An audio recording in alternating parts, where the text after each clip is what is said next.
নমস্কার বন্ধুরা, the foodie ইঞ্জিনিয়ারের নতুন একটি ভিডিওতে আপনাদের সকলকে স্বাগত জানাই। আজকের রেসিপিটি খুব সহজ এবং সবার খুব প্রিয় একটি মাছের রেসিপি, চিংড়ি মাছ। প্রথমেই আমি চিংড়ি মাছগুলোকে ভালো করে ধুয়ে নুন হলুদ মাখিয়ে রেখে দিয়েছিলাম। এরপর কড়াইতে সর্ষের তেল গরম করে চিংড়ি মাছগুলোকে এক এক করে ভেজে নেব। চিংড়ি মাছ তো বেশিক্ষণ ভাজতে সময় লাগে না, তাই দু পিঠ হালকা গোল্ডেন ব্রাউন করে ভাজা হয়ে গেলেই আমি তুলে নেব আলাদা একটি পাত্রে। এরপর কড়াইতে আমি কিছুটা সর্ষের তেল আবার গরম করে নিয়ে তার মধ্যে আস্তে আস্তে আলুর টুকরোগুলো ভালো করে লাল লাল করে ভেজে নেব। আলুগুলো এরকম লাল লাল করে ভাজা হয়ে গেলে আলাদা একটি পাত্রে তুলে নেব। আবারও কড়াইতে সেই একই তেলে আমি দুটো বড় সাইজের পেঁয়াজ কুচি ভালো করে হালকা লাল করে ভেজে নেব। এবার সেই পেঁয়াজ ভাজার তেলেই অল্প পরিমাণে সাদা জিরে, একটা শুকনো লঙ্কা, একটা তেজপাতা, অল্প কিছুটা গোটা গরম মশলা ভালো করে ভেজে নেব।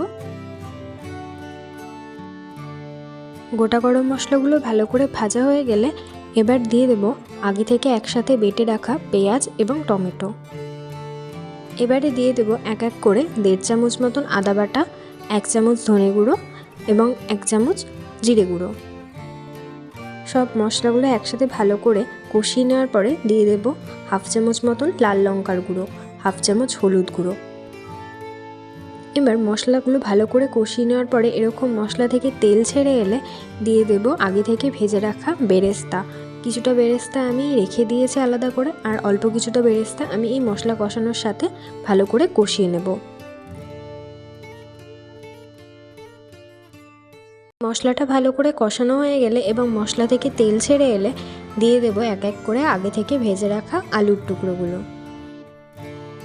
এরপর আবারও কিছুক্ষণ আলুগুলোকে ভালো করে কষিয়ে নেব মশলার সাথে। তারপরে দিয়ে দেব ঈষৎ উষ্ণ গরম জল। এরপর দিয়ে দেব পরিমাণ মতন লবণ এবং সামান্য চিনি। এবার আমি গ্যাসের ফ্লেমটা মিডিয়াম টু লো হিটে রেখে মিনিট 5-10 জন্য ঢাকা দিয়ে দেব আলুগুলো সেদ্ধ হওয়ার জন্য। আলুগুলো ভালো করে সেদ্ধ হয়ে গেলে এবার আমি দিয়ে দেব আগে থেকে ভেজে রাখা চিংড়ি মাছগুলো।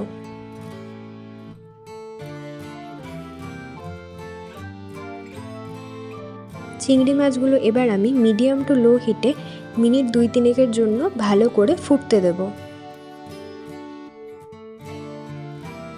এরপর গ্যাস অফ করে আগে থেকে ভেজে রাখা বেরেস্তাগুলো উপর থেকে ছড়িয়ে দিলেই তৈরি আজকে চিংড়ি মাছের রেসিপি। রেসিপিটি ভালো লাগলে লাইক, শেয়ার, কমেন্ট এবং সাবস্ক্রাইব করতে ভুলবেন না।